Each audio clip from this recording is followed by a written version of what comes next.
95.7 The Hog, Daytona's rock station. I am Riggs, that is intern Steve over there. More importantly, Josh and Amelia are here from SR Perrott. It's time for a Morning Hog Brew review! Finally back in the saddle on a Friday, and hi, welcome. Oh my God, you brought a special guest. Holy God.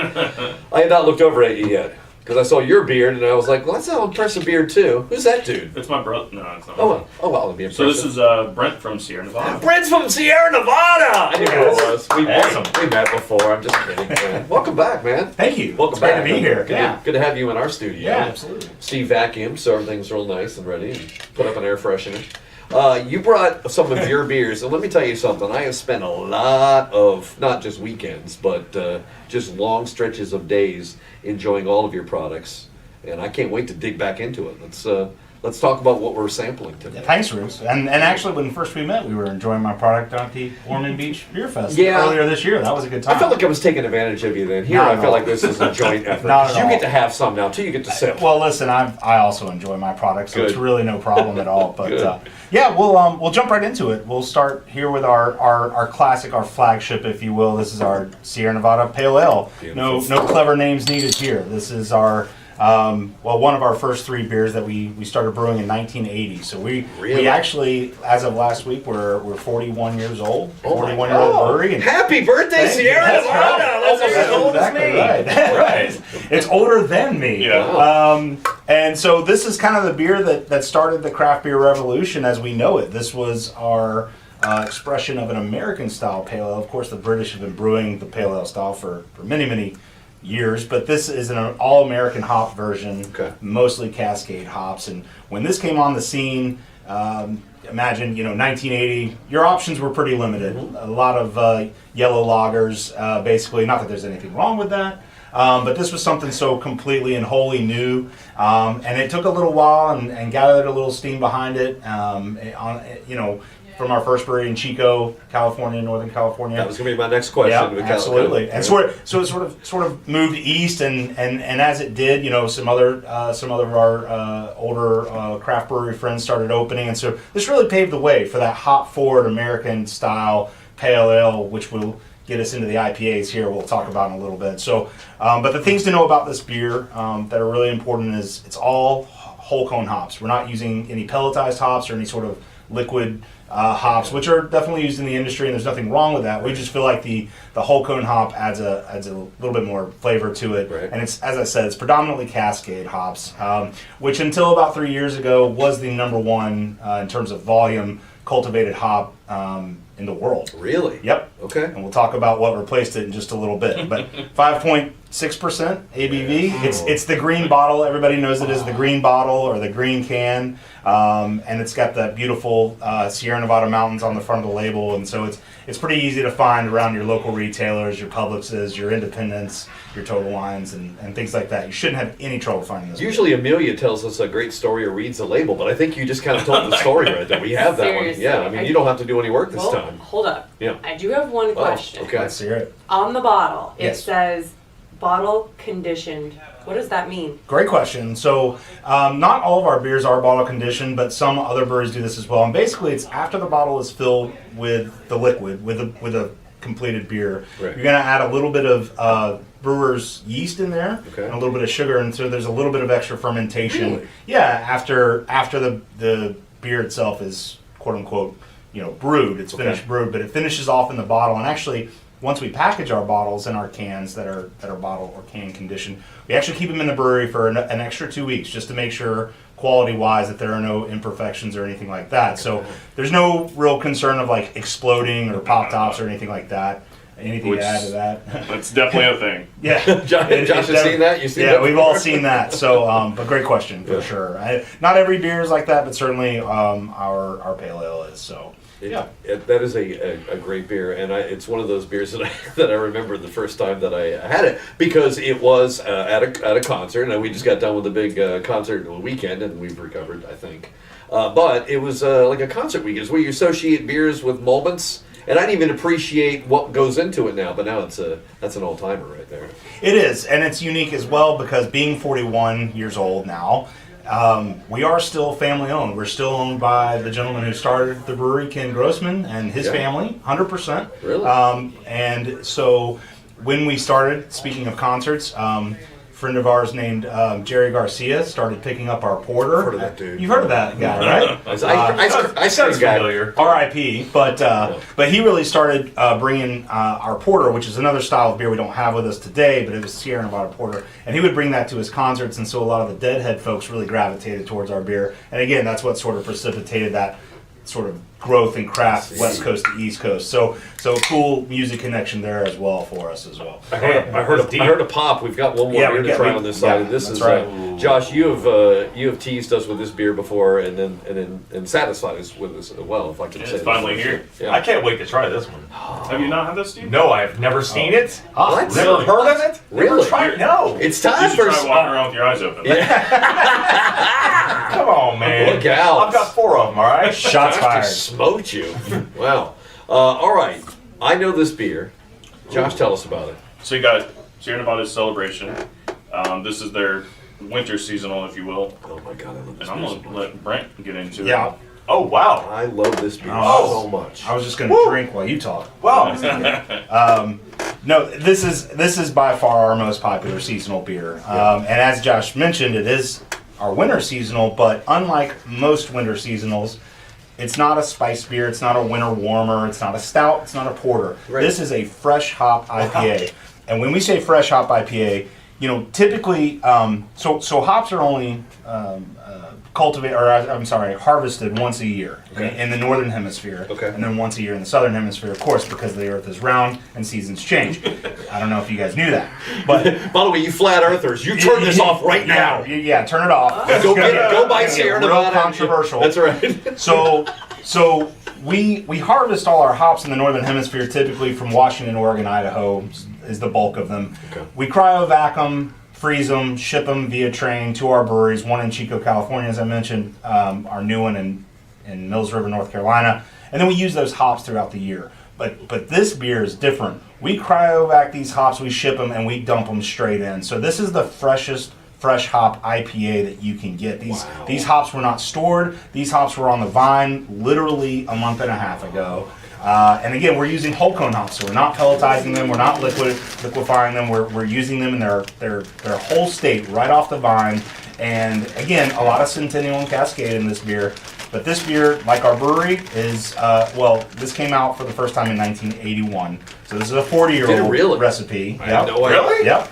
So this is our fourth oldest beer behind Pale Porter and Stout, but this is by far our most popular seasonal and probably our third or fourth most popular beer overall for our portfolio. So come November 1st, it's celebration season. Yeah. We've got it. It's out in the market. Our friends at SR Perrott have got it out in the market. Look for it on draft. Look for it. And this year's special, it's all in cans. Before, Steve, maybe you've seen it in the bottle and so you didn't recognize that it was a nice big red can. We've gone to all cans this year. Perhaps that's the reason. I'm giving you an out, my friend. A couple of thoughts about this beer. I am furious with myself for decades of deprivation and not knowing that beer was around. Absolutely. Thanks to SR Perrott for putting it in front of my face a few years ago so I can know about it.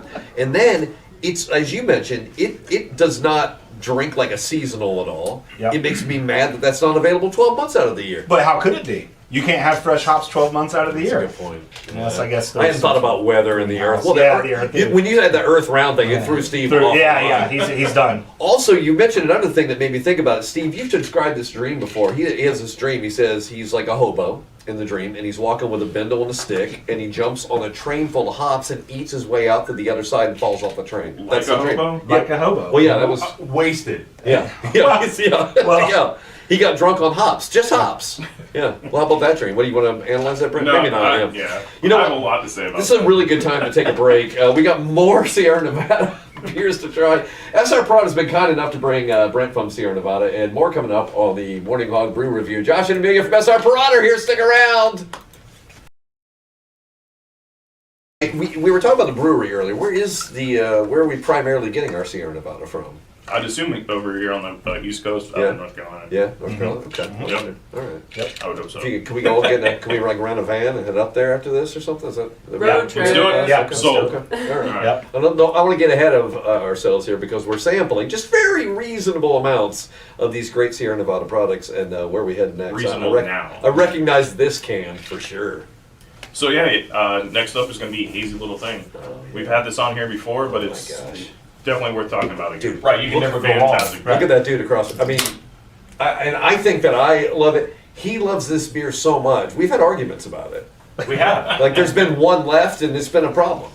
Confrontation. But that's what beer's all about, right? Well, he said that was blue green. I said it's green blue. Right. Right. And I mean, Yeah. Oh yeah. I mean, We said. Oh, the argument continues. Well, down here, I guess we could call it Jaguars blue. Oh, nice. All right. Look at that tie-in. Yeah, tying in the local NFL concern. So why is this beer so damn good?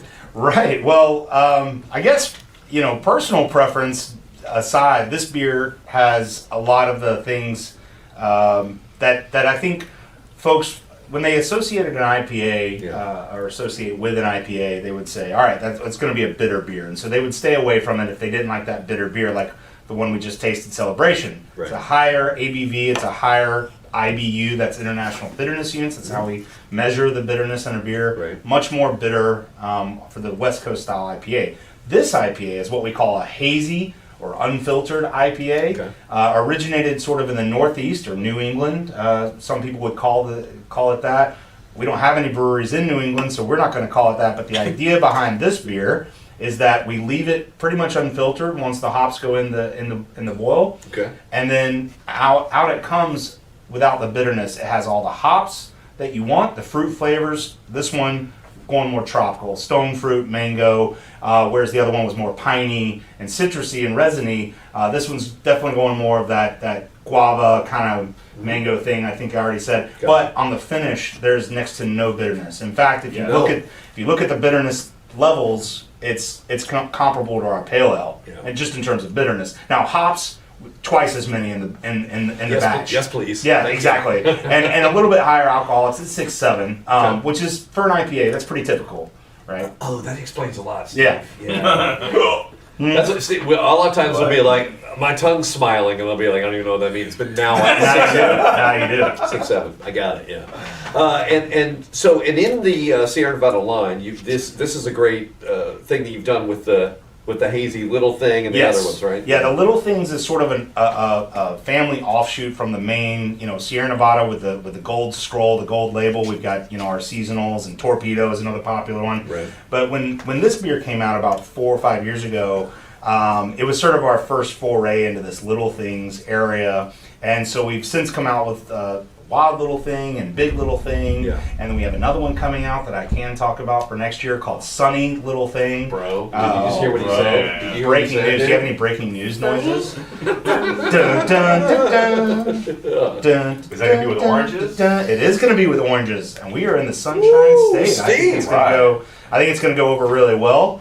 But anyway, so the Little Things kind of brand family is sort of really taking off, so much so that right now in my part of Florida, which is everything north of Orlando, Hazy's actually just started to outsell Pale Ale. Really? So Pale Ale's been around 41 years, Hazy's Wow. been around 5, and Hazy has just taken off. And in Jacksonville, the greater Jacksonville area, it's actually the number 2 selling IPA.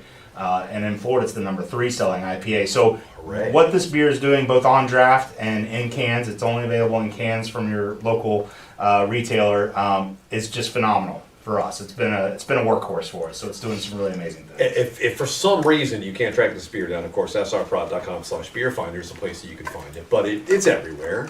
And we mentioned when we go over to Dave & Buster's to do our NFL Sundays. Right. Yep. There's not even a need to look at the menu. Yeah, That's- they're like, what food would you like? And Steve's like, that. Liquid diet. Yeah, point, yeah. exactly. And again, it's you're supporting the local NFL team when you drink it just via the colors. So There you go. Right. That's right. yeah, it's a great beer, and if you haven't tried it yet, I encourage you to do so. Don't be intimidated. Not No. every IPA is bitter. No, and Josh, I'm a hophead. This fits right in my alley. Yeah, it's right up your alley. Yeah. And like he said, all the flavors there without the bitterness. It's a fantastic beer, and it's easy to put them down. It is. All right. I know what we're getting into next, but this is the left turn that Sierra Nevada is bringing. Exactly. Right So here. definitely left turn. What are we getting into? So we discussed this almost a year ago, Right. and it was on our New Year's Day episode. So I don't know if a lot of people heard that. Oh, the Hangover Show. The Hangover Show. Hangover Show. Yeah. They were all asleep. I do remember that because it's recorded. That's Yeah. the only reason I remember. I remember it at all. I'm gonna let Amelia take lead on this because this is something Here we she's go. very passionate about. Yes, we go. Let's- Story Get time. into this. Okay. All right. Here we go. Let me get some effects for you, Amelia. We want to make sure. Huh? Okay. All right. Go right. Strange Beast. Wow. The story Learn of some the stuff. strange beast. So, once upon a time, there was a ginger shoot. Gingers, they shoot up out of the ground. Right. There was a piece of ginger growing in the ground, and it shot up out of the ground, and it grew up a lemon tree, and it used the lemon tree to help grow nice and tall up the spine of the lemon tree, and in the springtime it blossomed into hibiscus flowers. Oh my God. And there was like a young woman that came up, and she decided that she was going to juice the tree, and so she did that, and then she was like, I'm healthy, I want to brew some kombucha, I want some, so she went and she got some mother culture and took this juice and turned it into kombucha, and Right. then What happened then? Yeah, what next? she was like, what, this is good, but it's healthy, and you know what, I just want to have fun. Right. So she's like, I'm going to turn this into alcohol. So there was a second fermentation process where the SCOBY was added to the kombucha, Yes. and that turned it into a 7% ABV drink. And now today we have Strange Beast Hard Kombucha, ginger lemon hibiscus, 7%. That's a true story, Boom. There you go. Love it. right? Wow. I can neither Right. confirm nor deny any of that. That was deep. That was deep. That was brilliant. And then Rick Moranis came in, and there was a story about Right. there was a The story- flower. there was a flower, and That's right. yeah. So You gotta- no, that was really well said. I think that sums it up nicely. No scientific evidence for it, but anecdotal evidence exists That's too. all we need, really. Um, And the yeah. taste, of course. Well, as a brewery, obviously fermentation is the backbone of what we do, and so a couple years ago, like Josh said, we started sort of branching out of just beer, and so into the beyond beer category, which I'm sure your listeners are pretty familiar with, given all the seltzers and hard teas, and there's all kinds of stuff out there, and so we went in a slightly different direction to a kombucha, and I think Amelia brilliantly summed it up. It is a tea-based typically alcoholic beverage, although you can adjust the alcohol. There is hard kombucha and there's non-alcoholic kombucha. But we're using USDA certified organic black tea as the base. So this is gluten-free. There is no grain in this. Okay. There are no hops in this particular one. So we're flavoring this hard tea. So fermentation happens when yeast eats sugar and creates alcohol and CO2, just like it does in any wine or spirits or beer. That is happening here as well, but instead of becoming a beer, it's becoming a hard tea or kombucha, flavored in this case with lemon, ginger, and hibiscus. This is really delicious. This is like It is. It's like if Fantastic. wine kicked ass. Exactly. it's wine on steroids, Yes. kind of thing, because it's got the tea component. So there's some small amounts of caffeine in it there, and I can't legally say it's good for you, Sure. but I can say it's a sort of better for you choice, given that with the probiotics that are in this can, just like any kombucha would have, and of course for those that drink kombucha, non-alc or hard kombucha, Right. they know some of the health benefits too. Our ingredients are all natural. We're sourcing them from farms close by our Chico brewery. So very, very cool project, the Strange Beast project that we have going. And again, pretty new, Yep. just getting lifted off, and it's getting into more and more places. What is the length of time to produce that product versus one of the a beer? Yeah. About the same. Yeah. About the same. Yeah. Ale yeast in these three beers that we tasted, typically 2 to 3 weeks. Okay. And so same with the kombucha. Cool. Give or take a day or two, right? Right. Lagers tend to take a little bit longer. I didn't bring any lagers with me today, but if you're ever at a bar trivia and You have to differentiate ales versus lagers. Remember, lager, long fermentation. Steve's taking notes right now. It's Ale, good. Yeah. ale is a short word, so Yeah. short fermentation. Kombucha is a weird word, and so it's weird fermentation. Yeah, it's a little stranger time. Exactly. You're admiring that can a lot as if it was one am. in a, like a trophy. Well, it says it has 16.1% juice. Yep, and that would be the Yeah. lemon and some of the extract from the hibiscus for sure. It's so good. And it is, as I said, gluten-free, USDA, and Oregon Tilth certified organic. So. Now, again, srprod.com/beer finder. But where can we chase Strange Beast down? Because this is a great if you're on a beer night. This is the perfect between, right? So definitely Total Wine. Okay. There are multiple flavors of this out there. And then you're going to find some kind of unique accounts, so I'd definitely check out the website. Okay. I believe ABC's as yep. well. Mhm. Okay. And it's slowly getting distribution out there. Perine's Produce out there in Port Orange. What? Really? Look at that. Yeah. They sell alcohol? I would never expect to go The there one, and get alcohol. the one in Port Orange sells a lot of It's, alcohol. it's wow. an impressive. Yeah. We'll assortment get an of apple alcohol. and some We've beer. done like many Okay. indoor beer festivals there. Yeah. Very Wow. cool account. Yeah. Has some really cool That's stuff. new to me. Daytona Tap Room has poured it once or twice. It's out there.